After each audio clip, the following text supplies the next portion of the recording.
Ray looks at the gas gauge and sees it's down to half. He could turn off the motor and roll down the windows, but then he'd really bake.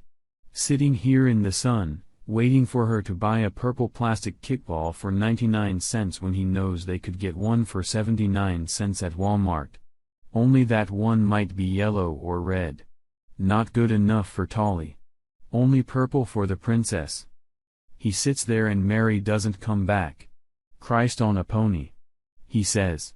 Cool air trickles from the vents.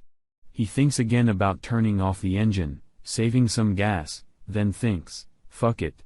She won't weaken and bring him the smokes, either. Not even the cheap off-brand. This he knows. He had to make that remark about the little Debbies. He sees a young woman in the rearview mirror. She's jogging toward the car. She's even heavier than Mary, great big tits shuffle back and forth under her blue smock. Biz sees her coming and starts to bark.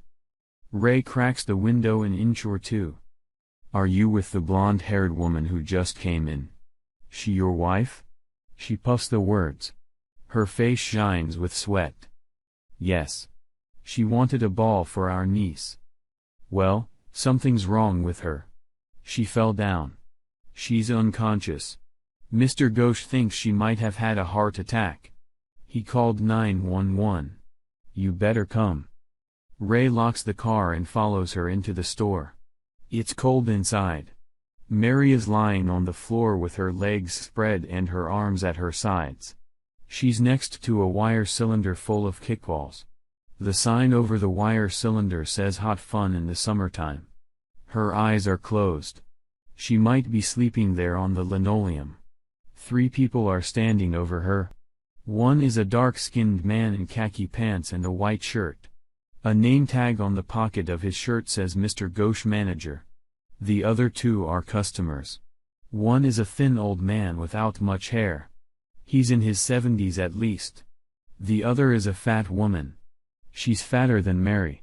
Fatter than the girl in the blue smock, too. Ray thinks by rights she's the one who should be lying on the floor. Sir, are you this lady's husband? Mr. Ghosh asks. Yes, Ray says. That doesn't seem to be enough. Yes, I am. I am sorry to say, but I think she might be dead, Mr. Ghosh says. I gave the artificial respiration and the mouth-to-mouth, but... Ray thinks of the dark-skinned man putting his mouth on Mary's. French kissing her, sort of. Breathing down her throat right next to the wire cylinder full of plastic kickballs. Then he kneels down. Mary, he says. Mary. Like he's trying to wake her up after a hard night.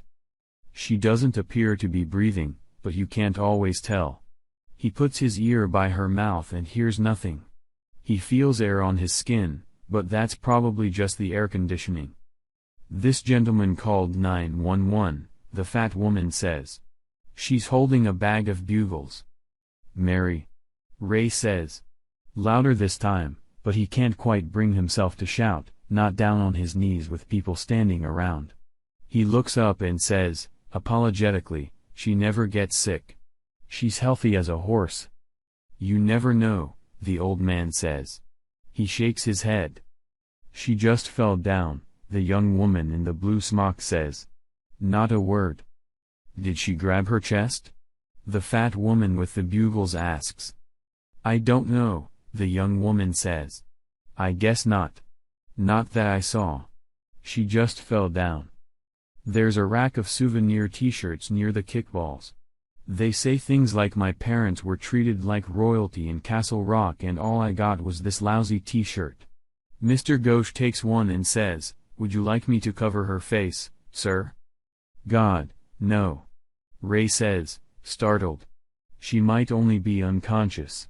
We're not doctors. Past Mr. Ghosh, he sees 3 kids, teenagers, looking in the window. One has a cell phone. He's using it to take a picture. Mr. Ghosh follows Ray's look and rushes at the door, flapping his hands. You kids get out of here. You kids get out. Laughing, the teenagers shuffle backward, then turn and jog past the gas pumps to the sidewalk.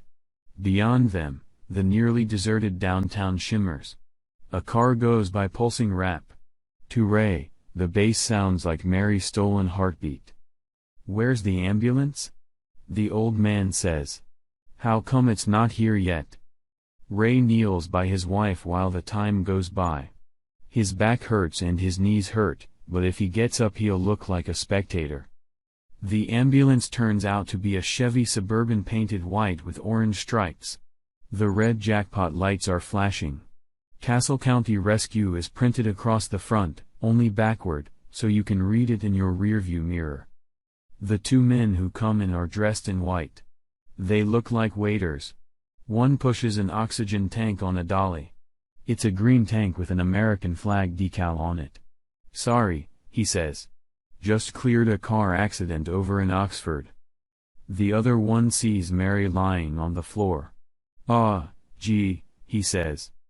Ray can't believe it. "Is she still alive?" he asks. "Is she just unconscious? If she is, you better give her oxygen or she'll have brain damage." Mr. Ghosh shakes his head. The young woman in the blue smock starts to cry. Ray wants to ask her what she's crying about, then knows. She has made up a whole story about him from what he just said. Why, if he came back in a week or so and played his cards right, she might toss him a mercy fuck.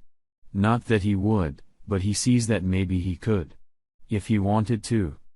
Mary's eyes don't react to the ophthalmoscope. One EMT listens to her non-existent heartbeat, and the other takes her non-existent blood pressure. It goes on like that for a while. The teenagers come back with some of their friends. Other people, too. Ray guesses they're being drawn by the flashing red lights on top of the Suburban the way bugs are drawn to a porch light. Mr. Ghosh takes another run at them, flapping his arms. They back away again.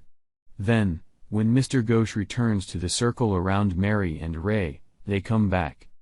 One of the EMTs says to Ray, "She was your wife?" "Right." "Well, sir, I'm sorry to say that she's dead." "Mary, Mother of God," the fat lady with the bugle says. "She crosses herself." "Oh." Ray stands up. His knees crack. "They told me she was." Mr. Ghosh offers one of the EMTs the souvenir t-shirt to put over Mary's face, but the EMT shakes his head and goes outside. He tells the little crowd that there's nothing to see, as if anyone's going to believe a dead woman on the quick pick floor isn't interesting. The EMT yanks a gurney from the back of the rescue vehicle. He does it with a single flip of the wrist. The legs fold down all by themselves. The old man with the thinning hair holds the door open and the EMT pulls his rolling deathbed inside. "Hoo, hot," the EMT says, wiping his forehead. "You may want to turn away for this part, sir," the other one says, but Ray watches as they lift her onto the gurney. A sheet has been tucked down at the end of it. They pull it up all the way, until it's over her face. Now Mary looks like a corpse in a movie. They roll her out into the heat. This time, the fat woman with the bugles holds the door for them. The crowd has retreated to the sidewalk. There must be 36 people standing in the unrelieved August sunshine. When Mary is stored, the EMTs come back. One is holding a clipboard. He asks Ray about 25 questions. Ray can answer all but the one about her age. Then he remembers she's 3 years younger than he is and tells them 35. "We're going to take her to St. Stevie's," the EMT with the clipboard says.